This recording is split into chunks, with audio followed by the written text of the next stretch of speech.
Today we are going to study the sermon titled God's Commandments and the Way of Salvation. Through the teachings of the Bible, let us realize how precious God's commandments are.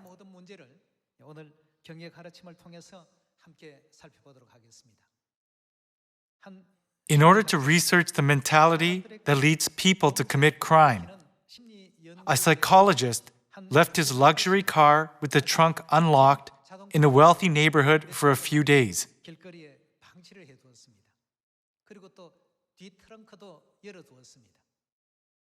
Several days passed, but nothing happened to the car.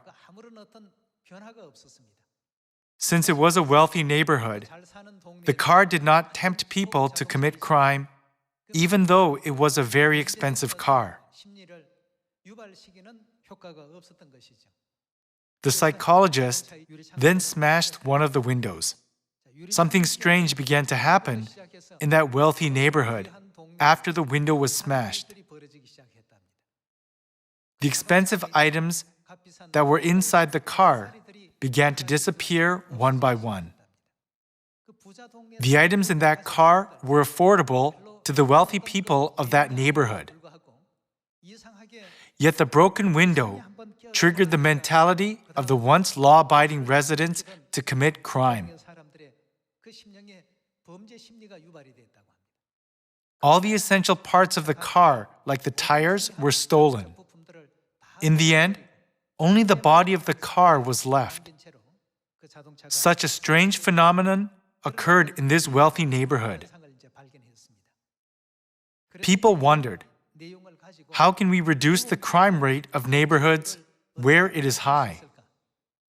Based on the result of this experiment, they decided to do a graffiti removal campaign. Since the graffiti removal campaign began, the crime rate decreased dramatically in just a few months.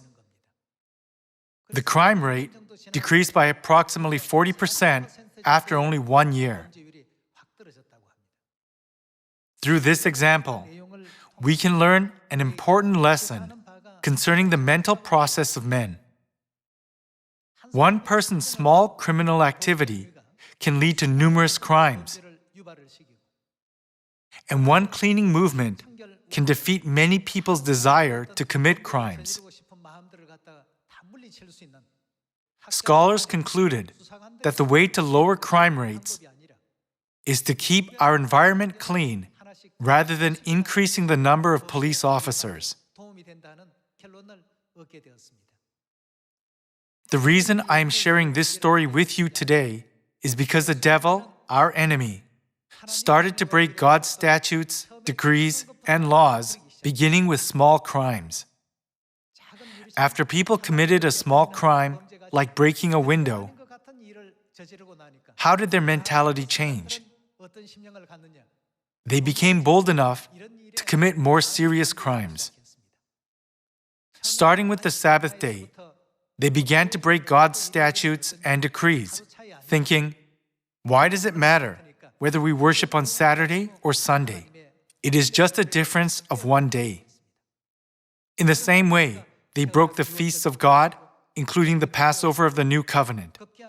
In the end, people even denied God, the creator of the New Covenant, who instituted the statutes, decrees, and the laws for the salvation of mankind. That is why God came to the earth a second time. Father Ahnsahnghong and Heavenly Mother came to the earth and restored all the teachings of the Bible, such as the Sabbath day, the Passover, and all the feasts of the New Covenant, one by one. Even today, they are guiding us to salvation. They taught us how important God's commandments are and how precious the Sabbath day is. They restored God's statutes, decrees, and laws one by one, teaching us all their meanings. Even though the luxury car was left unattended in the wealthy neighborhood for several days, people were not interested in it. However, once a window was broken, they began to show interest in that car. What were they interested in? They were interested in crime. This was where the desire to commit crime arose. As soon as one of God's laws was destroyed, what began to happen to all of the other laws of God? People began to regard God's statutes, decrees, and laws as trivial. Why does it matter whether we keep the Sabbath day or Sunday? Or whether we keep the Passover or Christmas? Having faith in God is all that matters. As they started thinking in this way, what did they end up doing to God who gave us the new covenant, including the Passover and the Sabbath day? How did they treat God? They disregarded the existence of God. This was Satan's plan. However, what did God do concerning all the truth that Satan had destroyed? God restored the truths one by one. God restored the Sabbath day and the Passover that had been ruined. God restored the new covenant and the feasts that had been ruined. In order to reduce crime rates in New York, more manpower from law enforcement is needed. However, that was only effective in catching criminals. When a different measure, like the removal of graffiti, was taken, the surrounding environment improved, and people's desire to commit crime decreased. Since we were cast down to the earth because of sins we committed in heaven, God taught us to regard His statutes, decrees, laws, and the truth of the new covenant as absolute, so that we will never sin again. In the end, something that looked trivial can destroy our souls. We should not regard any teaching as trivial. So today, let us learn through the Bible that keeping God's commandments is a way to save our souls. Hasn't the weather been extremely hot? Whenever it is hot, I think that God is giving us a practical lesson through nature.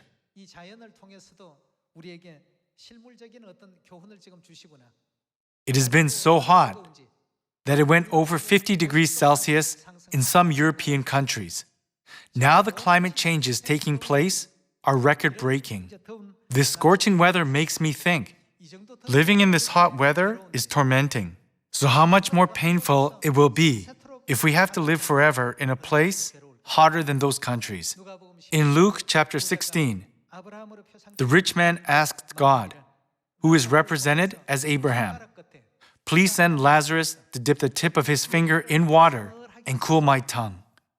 Everyone, can we cool down when water from the tip of a finger touches our tongue? However, hell, which is everlasting, is a place where souls are desperate for even a small drop of water. How precious is the truth of the new covenant that we are preaching now. We must not keep the Sabbath day and the Passover habitually, just because they are written in the Bible. Instead, we must regard them as precious. Let us understand the desperate heart of the rich man from the parable who shouted, so that they will not also come to this place of torment, and regard God's commandments as more precious and keep them. Let us go to Isaiah chapter 24, verse 1. See, the Lord is going to lay waste the earth and devastate it. He will ruin its face and scatter its inhabitants. It will be the same for priest as for people, for master as for servant, for mistress as for maid, for seller as for buyer, for borrower as for lender, for debtor as for creditor. The earth will be completely laid waste and totally plundered.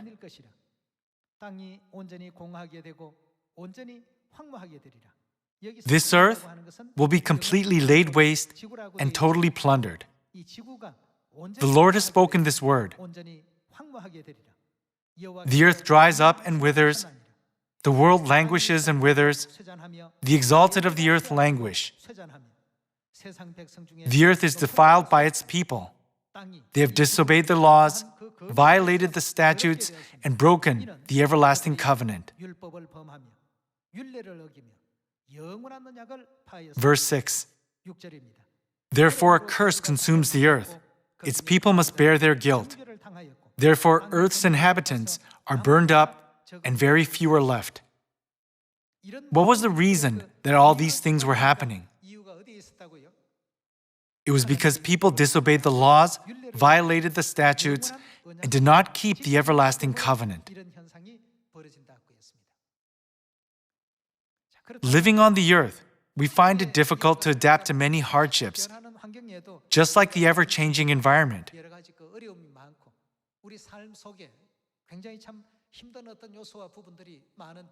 Then, what will happen if we cannot enter the everlasting kingdom of heaven?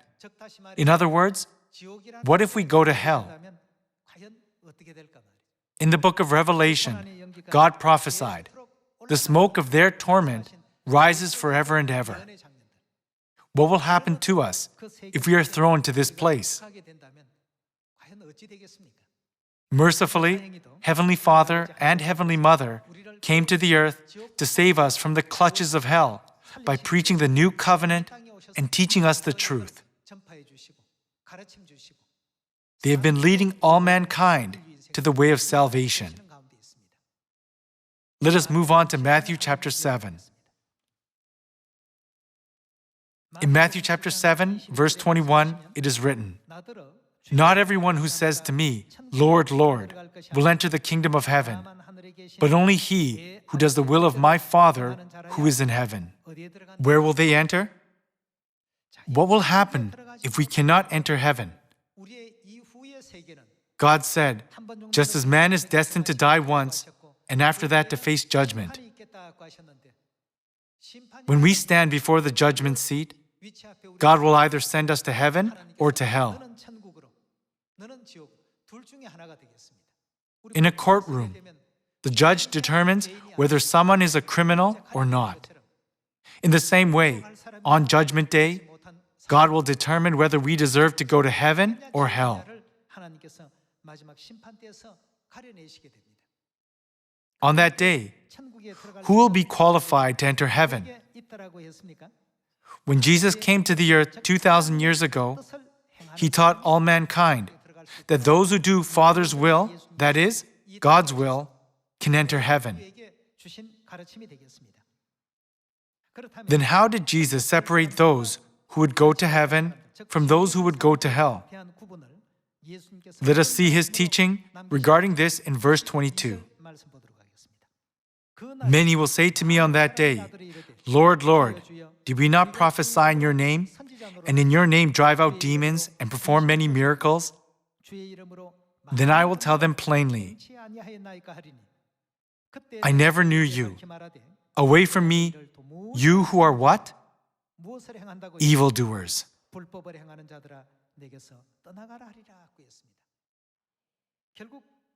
Therefore, those who do Father's will can enter heaven, and those who don't receive the judgment of eternal hell. Who are the people who will receive the judgment of eternal hell? They are those who practice lawlessness. They are those who do not keep God's statutes, decrees, laws, and covenant. Those who practice lawlessness can never do Father's will. Those who practice lawlessness belong to the group of people who do not do God's will. The place where these people will go is the punishment of everlasting fire. We teach people that we will go to hell if we fail to keep God's teachings, and that we must obey God's will in order to go to heaven. However, there are people who say, if everybody is going to hell, why not join them? Though they speak that, they cannot endure this heat.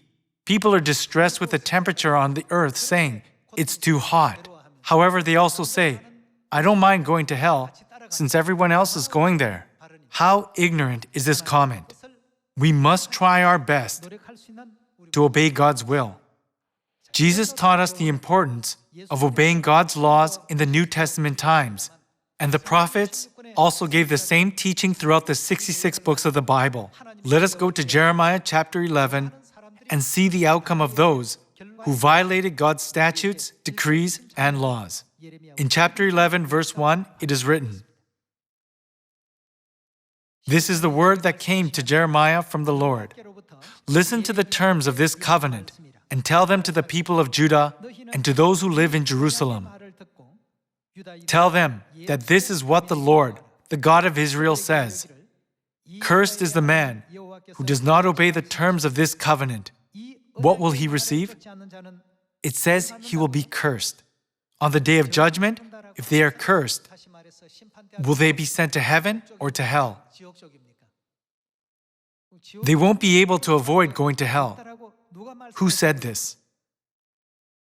Didn't Jeremiah convey this message saying, "This is what the God of Israel says"?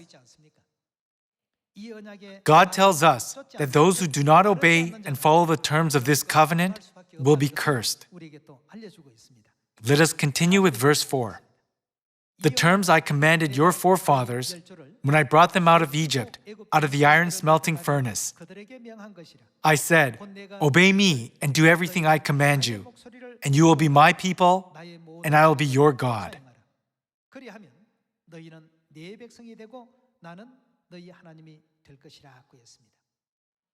God has promised us that if we obey God and keep His word, He will be our God and we will be His people. And those who disobey His word will be cursed.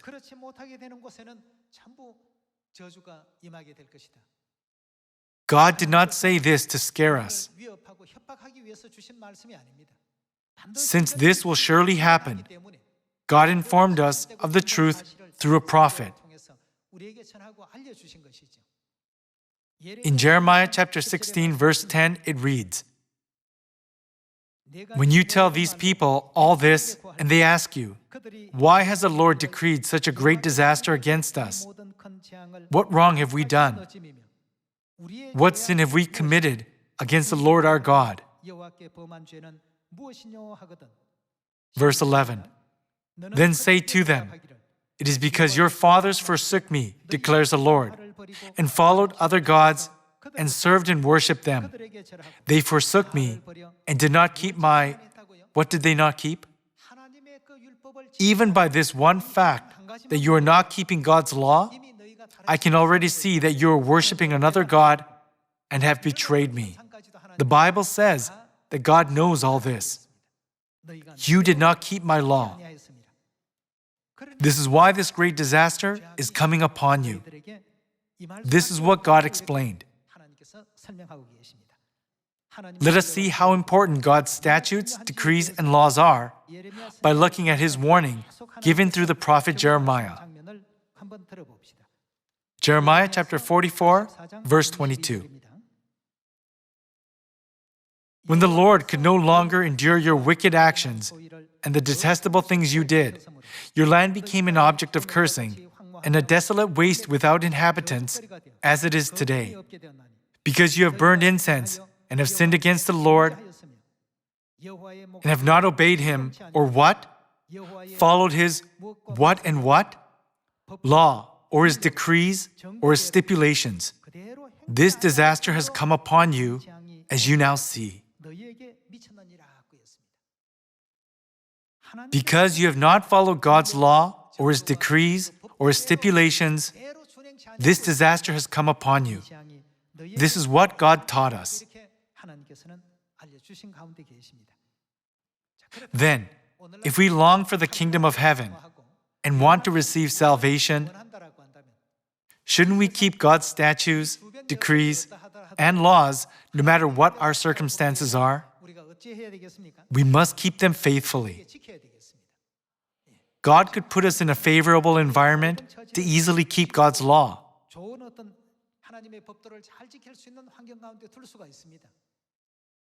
However, anybody can keep God's law in favorable circumstances.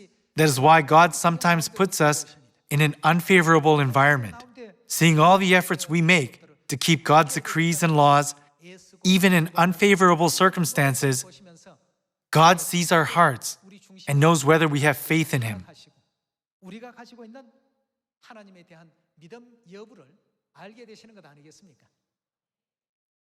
Once upon a time, there was a young man in a rich family.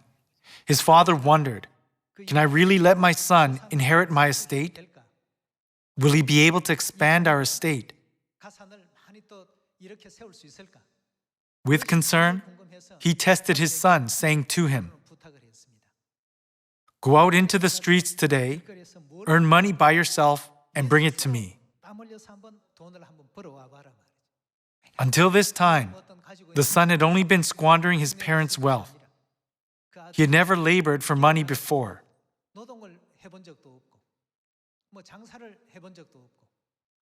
He came back empty-handed without doing anything. His mom felt pity for him. So, she gave her son 3 coins without telling his father. She gave him 3 coins saying, "Here, tell your dad that you earned these coins to help appease his concerns." Since his mom was giving them to him, he just received them and gave them to his father, saying, "Father, I've earned these coins today." When the father saw that, he got furious and threw them into the fire of the wood-burning stove. However, the son just stood there, watching them burn. So the father said to him, "You can't deceive me. Go, earn money by yourself, and bring it to me. You didn't earn this money." The same thing happened several times. His mom helped him every time this happened. Every time, the father knew that it wasn't his money. "You didn't earn this money." One day, the son realized that he would have to earn the money himself by working hard, just as his father had wished. So, although he was the son of a rich family, he worked by the sweat of his brow, chopping wood and tending the farm. By doing so, he earned 1 coin. He said, "Look, this time I really worked hard to earn this money." But then his father said, "Hey, are you trying to deceive me again?" And he threw it in the fire. By this, the son was so shocked, he reached into the fire to take the money out. Then he said, "How could you throw my money into the fire after I had to work so hard to earn it?" Saying this, he tried to find the money. Then his father finally said, "Now I know that, indeed, you earned that money by the sweat of your brow." God has commanded us to keep His statutes, decrees, and laws, and places us in all types of environments, sometimes in difficult environments, and sometimes in environments where it is easy to keep them. If God puts everybody in a favorable environment, God cannot see who regards God's statutes, decrees, and laws as valuable. However, when we are put in a difficult environment, God can see who tries to keep them by overcoming the environment. Aren't these people truly those who obey God's statutes, decrees, and laws, knowing how important they are? God uses many ways to look into our hearts.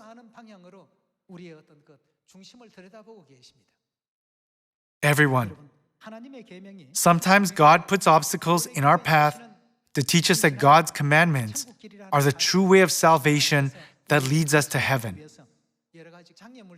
Some say, "It's strange. Things always keep coming up every Sabbath day. There are always things that try to prevent us from going to church on the Sabbath day."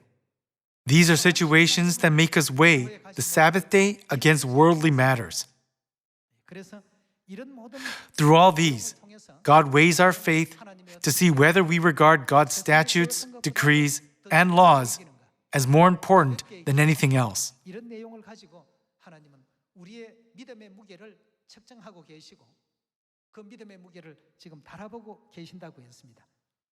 Let us go to Exodus chapter 15, verse 25.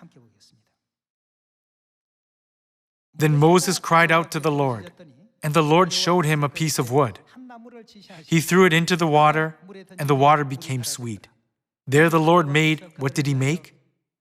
A decree and a law for them, and there, what did He do? He tested them. God tested them to see whether they keep the decree and the law or not.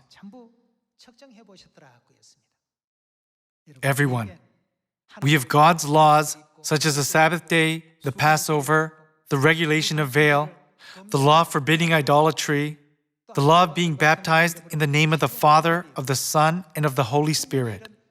God has granted us all the laws of the new covenant, the truth of life. Ultimately, who are all these things for? What did Jesus say when he established the new covenant? He said, "This cup is the new covenant in my blood, which is poured out for you." We must not forget that all these are for us. Let us see a revelation that God gave Apostle John concerning the matter of keeping God's decrees, laws, and commandments. Revelation chapter 14, verse 6. Then I saw another angel flying in midair, and he had what kind of gospel? The eternal gospel to proclaim to those who live on the earth, to every nation, tribe, language, and people. He said in a loud voice, "Fear God and give Him glory, because the hour of His judgment has come. Worship Him who made the heavens, the earth, the sea, and the springs of water." A second angel followed and said, "Fallen. Fallen is Babylon the Great, which made all the nations drink the maddening wine of her adulteries." A third angel followed them and said in a loud voice, "If anyone worships the beast and his image and receives his mark on the forehead or on the hand, he too will drink of the wine of God's fury, which has been poured full strength into the cup of his wrath. He will be tormented." Here, what will he be tormented with? With burning sulfur, in the presence of the holy angels and of the Lamb. And the smoke of their torment rises forever and ever. There is no rest day or night for those who worship the beast and his image, or for anyone who receives the mark of his name. We've already studied several times about this beast through Revelation chapters 13, 17, and 18. Here, what will anyone who worships the beast and his image receive? On the forehead or on the hand? They will receive his mark on the forehead or on the hand and be tormented with burning sulfur. And the smoke of their torment rises forever and ever. They will receive the mark on the forehead or on the hand. Everyone, doesn't this sound familiar? Where else have you seen this scene? When do we receive a sign on the forehead or on the hand? When we keep God's commandments.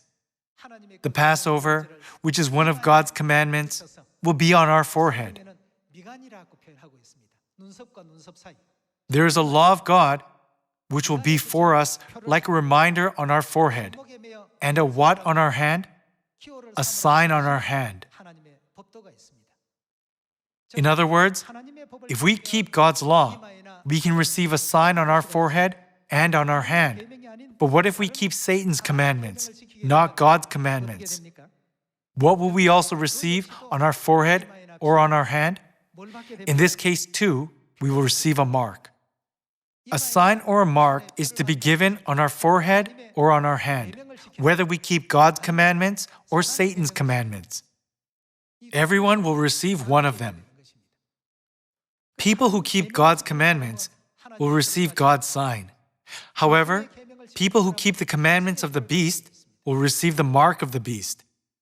They will be distressed and tormented with burning sulfur, where the smoke of their torment rises forever and ever. God showed this revelation to us through Apostle John. As we can see, God's commandments, which we are keeping today, are the way that God has provided for our salvation. On the way of salvation, I pray that no one and no soul will fall behind or lose any of the truths of the new covenant, such as the Sabbath day, the Passover, and the 7 feasts of 3 times. Let us have faith like that of David, who said, "I will regard God's commandments as more precious than pure gold and follow the path God has designated for us." Thank you very much.